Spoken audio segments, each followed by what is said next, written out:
오늘은 2009년 한국문화콘텐츠진흥원, 방송영상산업진흥원, 게임산업진흥원 등 세 개 기관이 통합을 통해 출범하고 2014년 나주혁신도시로 본원을 이전한 후 2020년대에 K-팝, K-드라마, K-웹툰 등 청소년 교육과 창제작 활동을 지원하며 K-콘텐츠의 혁신과 성장을 선도하고 있는 한국콘텐츠진흥원에 왔습니다.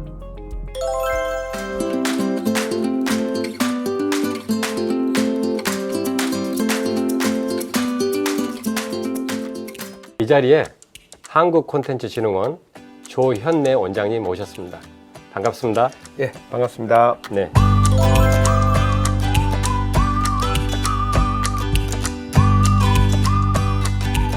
이 프로그램은 늘 좋은 소식부터 시작을 하는데요. 세계 최대 방송 영상 콘텐츠 마켓 밉TV, 여기에서 최초로 복면가왕, MBC죠. 복면가왕 박원호 대표가 수상 소감이 아주 좀 인상적이에요. 이게 뭐냐면 대한민국의 창의성을 세계에 알리기 위해서 노력하는 한국콘텐츠진흥원에 감사한다. 이게 좀 구체적으로 무엇에 감사한다는 것인지 좀 알려주십시오. 저도 그 기사를 보면서 박원호 대표님 참 훌륭하신 분이구나 생각했습니다. 제가 방송 포맷을 만들었고 그것이 시장에 갈 수 있게끔 비즈 매칭, 또는 방송사 연결도 해주고 또 해외 진출하기 위해서 해외도 연결해주는 지금 그런 사업들인데 그런 기회를 만들어줬기 때문에 감사하지 않았나 이렇게 생각하고 있습니다. 우리 원장님께서 가장 많이 하시는 키워드 중에 하나가 IP, 지적재산권입니다. 근데 일반인들은 IP가 뭔지 잘 모르시거든요. 인터넷 프로토콜로 생각할 수가 있어요. 근데 이제 지금 원장님이 말씀하시는 것은 지적재산. 그거에 대해서 좀 소개 좀 해주시겠습니까? 조금 전에 말씀드린 방송 포맷도 대표적인 IP 재산의 하나인데요. 인텔렉츄얼 프로퍼티라 해가지고 지적재산 아니면 지식재산을 IP라고 이야기하고 있습니다.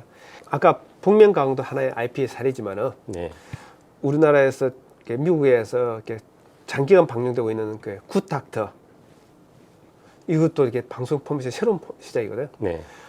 웹툰, 애니메이션, 방송, 영화, 게임, 어떤 좋은 소재가 있으면 그것이 다양한 장르에서 쓰이게 됩니다. 이게 이제 콘텐츠 중에 IP의 영역에 해당되는 거고, 소위 말해서 원소스 멀티 유저의 형태였고, 두 번째는 이런 IP들이 이제 만화에 나왔던 캐릭터 아니면 애니메이션에 나왔던 캐릭터가 우리가 잘 알고 있듯이 가방이라든지 연필에 다양한 상품에 쓰일 뿐만 아니라 어떤 이모티콘으로도 쓰이고 또 그다음 심지어 그런 IP들이 이렇게 농수산식품, 뷰티, 여러 가지 제조업에도 다양하게 쓰이고 있습니다. 그러니까 콘텐츠를 두고 있는 IP 산업의 확장 가능성이 지금 무한해지고 있는 거죠.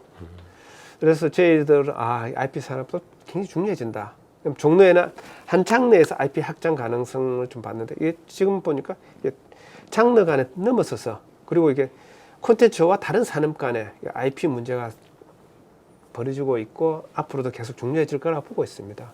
다양한 형태의 IP가 나타날 거기 때문에 저희들은 그 가능성 그리고 그것이 또 시장과 그걸 활용할 수 있는 투자자 내지 제작자와 연결해주는 사업 그리고 또 해외 진출할 수 있는 사업들을 저희들이 콘텐츠 진흥에서 계속 해주고 있고 유관기관과는 그런 IP가 보호될 수 있도록 또 다른 협약을 통해서 이렇게 추진하고 있습니다.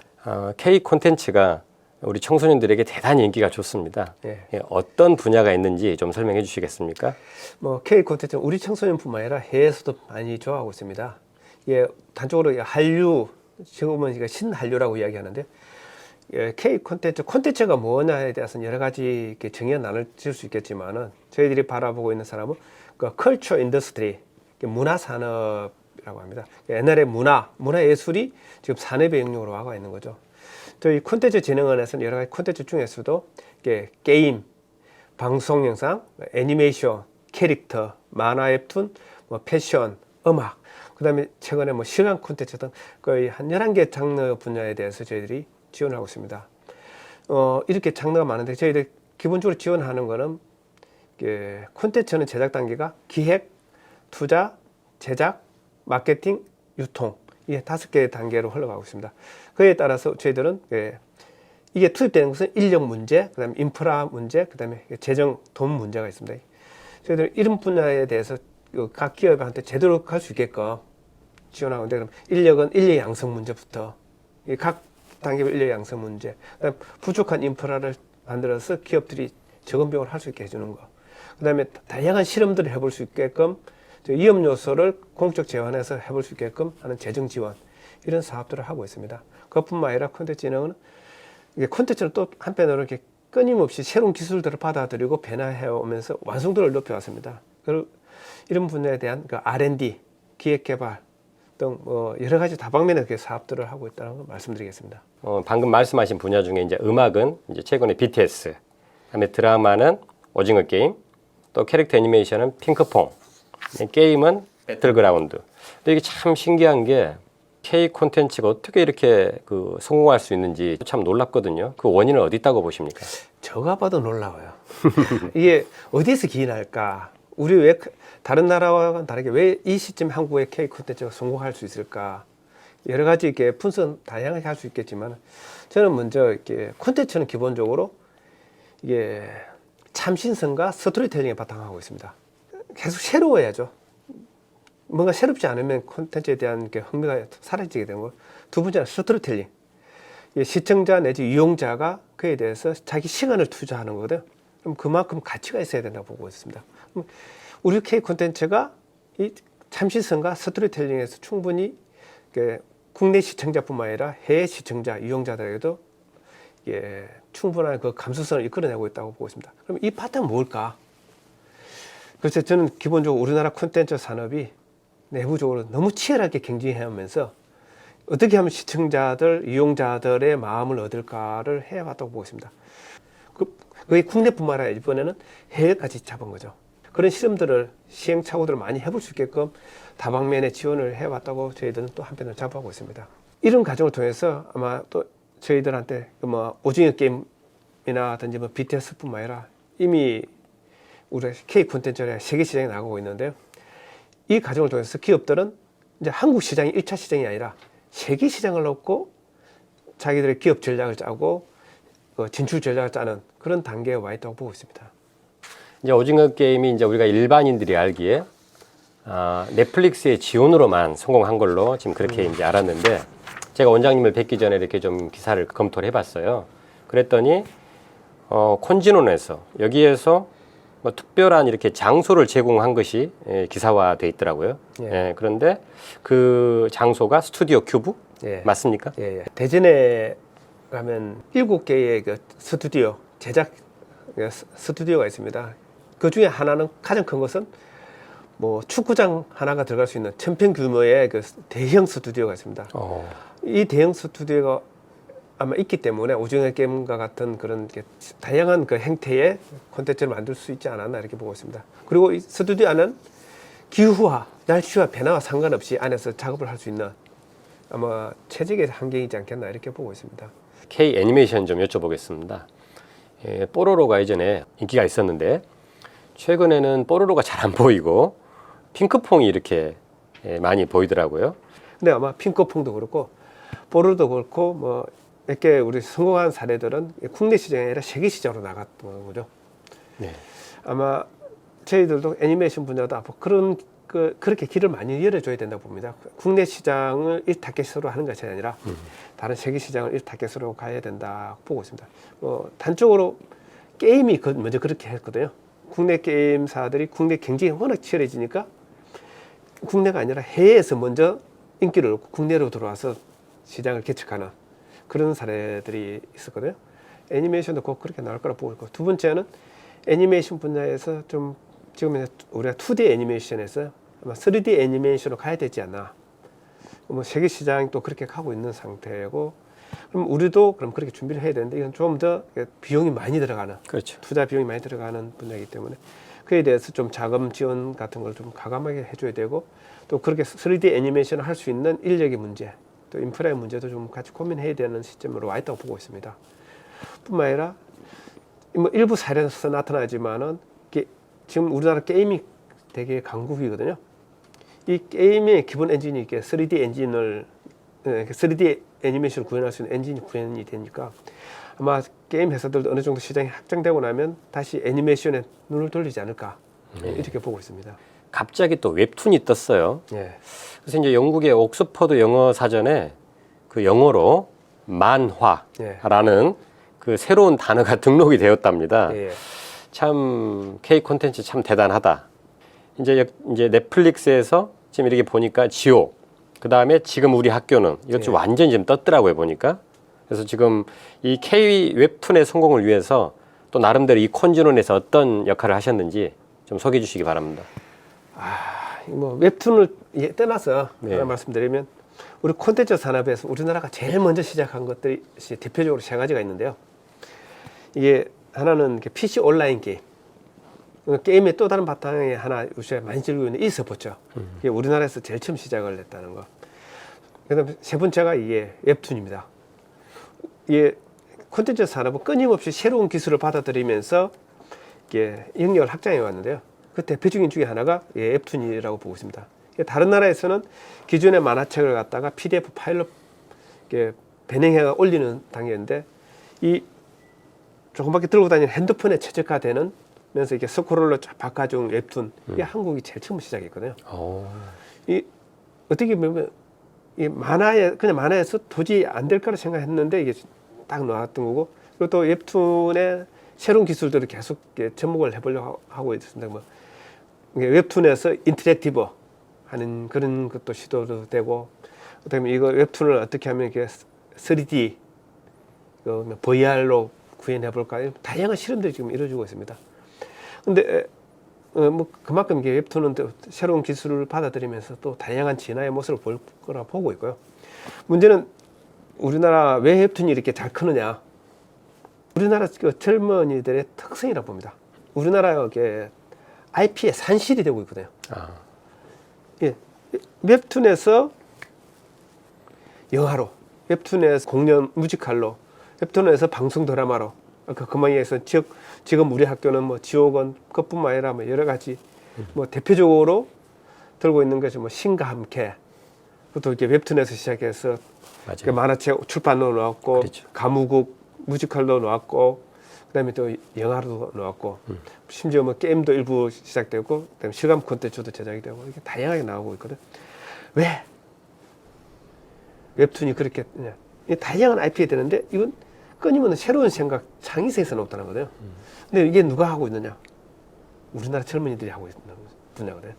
모바일 책에 맞게끔 기업들은 그 구동 방식을 구현 방식으로 변해해 왔고, 이에 종사하는 웹툰 작가들은 끊임없이 새로운 이야기로, 새로운 소재로, 새로운 방식으로 만들어내고 있으니까 그것이 국내 시청자들뿐만 아니라 이용자들뿐만 아니라 해외에서도 다양하게 이게 수용되고 있고, 그것이 성공 가능성이 있으니까 또 다른 콘텐츠도 그걸 활용해서 만들어가고 있고, 심지어 뭐냐면 웹툰 시장은 우리나라가 이렇게 다른 나라뿐만 아니라 이렇게 한국에 웹툰 하면 코리아 거, 대한민국 거라 인정을 하고 있습니다.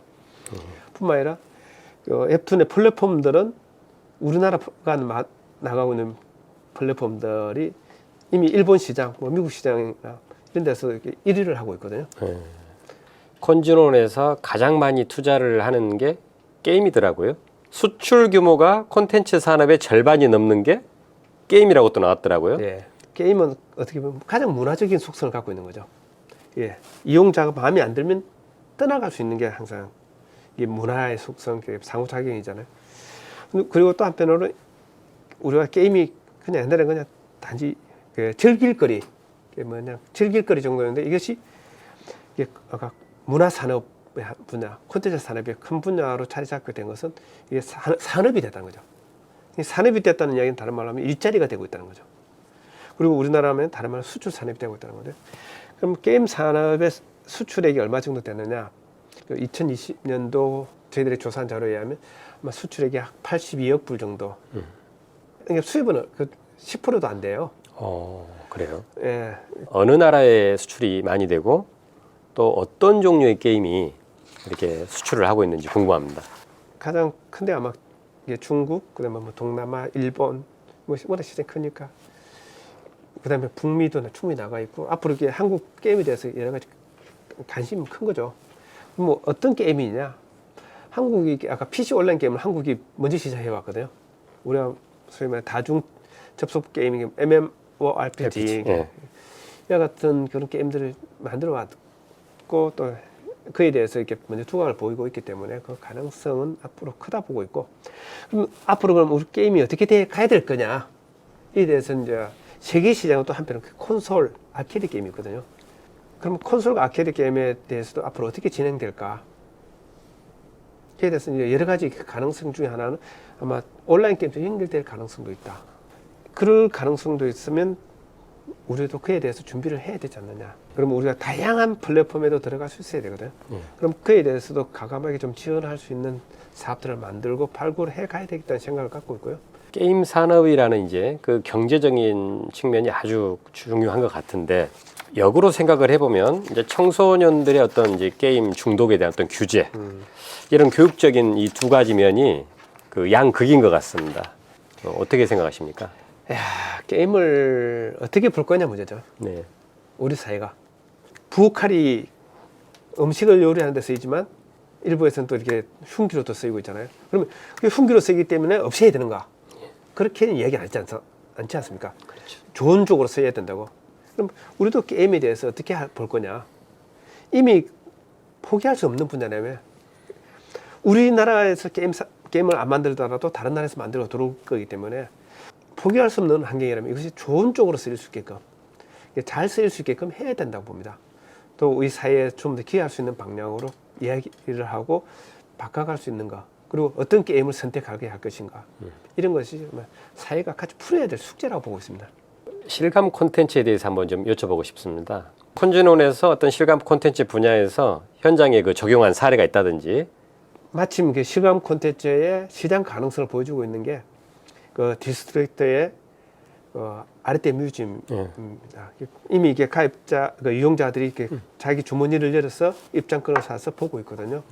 그러면서 시장의 가능성을 보여주고 있는 거죠. 기술력을 이미 보여주고 있는 거죠. 강북의 역사박물관의 바깥으로 예배계에서 강화백화 뭐 8개 그 콘텐츠가 이렇게 쭉 돌아가고 있습니다. 한 시간 단위로. 광화시대. 예, 강화시대가 돌아가고 있는데 이게 뭐 다양하게 입체 구현 기술들을 구현해가지고 저게 가능한구나. 네. 그리고 또 인터랙티브 하면서 자기가 이렇게 문자를 올리면 그 문자가 조금 지나면서 같이 지나가는 그런 다양한 형태를 볼 수 있습니다. 가장 최첨단 쪽이 실감 콘텐츠가 아닌가 싶네요. 예, 그죠? 지금 현재로는 그렇습니다. 그렇죠. 그러니까 이제 AR, VR, 그 다음에 MR, 예. 그다음에 XR, 예. 그 다음에 이제 메타버스까지. 예. 예. 이제 앞으로 이제 그럼 전망을 어떻게 보시나요? 저는 충분히 가능성이 있다 보고 있고요. 왜? 네. 콘텐츠 진화는 계속 완성도를 높여왔거든요. 네. 왜 완성도를 높여왔냐면은 이용자의 감성, 이용자의 가치에 부합하는 형태를 구현할 수 있을 때 가능하거든요. 콘텐츠가 이미 완성된 기술이 나와 있는데 그 아래 단계를 보여줬을 때 이미 이용자들은 관심을 끊고 다른 쪽을 보고 있거든요. 이미 실감 콘텐츠의 그 가능성에 대해서는 지난해 저희 콘텐츠 진흥원에서 해외에서 실감 콘텐츠 전시관을 열은 적이 있습니다. 파리 유네스코 건물에서 뭐 기생충, 뭐 BTS뿐만 아니라 여러 가지 실감 콘텐츠를 저희들이 콘텐츠 진흥원에서 지원했던 사업들을 모아가지고 실감 콘텐츠를 보여줬는데 줄을 서서 볼 정도였고요. 네. 이미 아르테 뮤지엄에 이미 많은 사람들이 가고 있고. 네. 그런 정말 밝은 미래도 있지만 또 이제 반대로 보면 또 어려운 점이 많으실 것 같아요. 막 해보려고 하는데 도전해보려고 하는데 소위 말해서 시드머니 종잣돈이 있어야죠. 근데 종잣돈은 없고 의욕은 있고 아이디어는 있는데 그럼 그걸 어떻게 할 거냐. 그래서 콘텐츠 진행을 해볼 수 있는 게 그럼 한번 해봐라. 제작 지원과 그게 가능성이 있으면 있다고 판단되면 또 그걸 투자자들하고 연결시켜주는 프로그램. 이게 좀 그런 전체적으로 어떻게 보면 종합적으로 이렇게 얽히고 설켜 있는 이 관계 설정을 저희들이 이렇게 사업에서 그림에서 만들어내 보려고 하고 젊은 친구들이 그런 데 대해서 과감하게 한번 도전할 수 있는 기회를 많이 주는 것이 저희들의 콘텐츠 진흥원의 업무라 생각하고 있습니다. 우리 시청자 여러분들은 어떤 교육을 하는지 어떤 게 뭐 혹시 뭐 대표적인 교육 프로그램 같은 거 있으면 좀 소개해 주십시오. 콘텐츠 진흥원에서 여러 가지 인력 양성 사업 다변만 하고 있는데 뭐 대학교에서도 많은 교육을 하면서 인재를 키워내지만은 저희들은 그보다는 조금 더 심화된 단계로 했으면 좋겠다는 사업들을 하고 있습니다. 뭐 가장 대표적으로 저희들이 1년에 한 420여 명을 뽑아서 소위 멘티 멘토라는 제도로 해가지고 해내부에서 그래도 어느 정도 잘하는 사람들을 뽑아가지고 그것도 꼭 희망하는 사람들을 뽑아가지고 실제 테스트 해가지고 멘토 멘티 하면서 한 몇 개월간 같이 프로젝트를 해가 프로젝트 산실을 만들어내는 창의 인재 동반자 사업이 있습니다. 나왔던 대표적인 사례 중에 하나가요. 이마 그 강을 건너지 마오. 예, 진모영 감독. 예, 그 진모영 감독과 같이 들어왔던 멘티 그룹이 같이 하면서 시나리오를 짜고 만들어내서 나왔던 거거든요. 뮤지컬에 뭐 여신님이 보고 계시라든지, 그다음에 뭐 영화 뭐 검은 사제다. 이 과정 속에서 논의하면서 만들어주고 기획해가지고 프로젝트를 놓았고 뒤에 직접 이루어진 거거든요. 그다음에 대학교와 연결해가지고 뭐 콘텐츠 원 캠퍼스 사업, 그다음에 뭐 게임 쪽으로는 대표적으로 게임 인재원이라고 있습니다. 이 게임 인재원은 금년 9월달에 새로 학기 시작되는데 120명을 뽑아가지고 1년 단위로 계속 받아들였는데 가정은 2년을 운영합니다. 심화 과정이죠. 게임 업계에서 계속 좀 심화된 과정을 운영 좀 해달라. 그래서 직접 바로 투입할 수 있는 인력, 소위 말해서 좀 육군 사관학교와 같은 게임 분야에 그런 일을 좀 해달라고 요청이 많이 들어와서 그 게임 인재원을 갖다가 다시 만들어가지고 이게 다양한 분야에 저희들이 인력 양성 사업들이 있다는 거 말씀을 드리겠습니다. 그럼 우리 청소년들에게 어떤 기회냐? 이게 융복합되고 있으니까 어떤 장르로 어떻게 새로운 아이들을 갖고 노는 사람한테는 새로운 시장이 열리는 거죠. 제가 이제 한 단어로 요약을 하면 융복합인 것 같습니다. 이제 끝으로 원장님 앞으로 계획, 그 다음에 또 어떤 개인적인 소망 좀 말씀해 주십시오. 저희들 콘텐츠 산업은 콘텐츠 분야는 끊임없이 확장해 왔다. 하나하나 방송에 늘어났지 않습니까? 근데 우리는 그걸 방송이라고 얘기하지만 근데 콘텐츠의 영역이 확장된 거죠. 근데 콘텐츠는 뭘? 항상 이용자한테 전달할 수 있는 매체, 플랫폼을, 이렇게 미디어 플랫폼을 써온 거죠. 뭐, 개인적인 소망이라면 정말 콘텐츠에 대해서 모든 국민들이, 그래, 한번 투자해 볼 만하다. 왜? 우리가 이렇게 IT 벤처 투자할 때 막 해보려고 했듯이 지금 현재는 콘텐츠가 그 분야이지 않을까. 그러면서 좀 더 실패에 대해서는 또 콘텐츠는 항상 실패가 전제를 하기 때문에 실패에 대해서 간대해 줬으면 좋겠다. 그러면 콘텐츠는 어떤 순간에 크게 우뚝 솟아 나오거든요. 원장님의 말씀 중에 와닿는 게 이제 실패를 관대하게. K 콘텐츠가 코로나 또 여러 가지 어려운 상황 속에서 코리아의 어떤 희망이 된 것만은 분명한 사실인 것 같습니다. 또 그러면서 나름대로 또 어려운 문제가 있지만 또 그런 것들을 잘 헤쳐나가서 또 더 큰 희망을 주시기를 당부를 드리겠습니다. 오늘 인터뷰 대단히 감사합니다. 예, 감사합니다. 고맙습니다.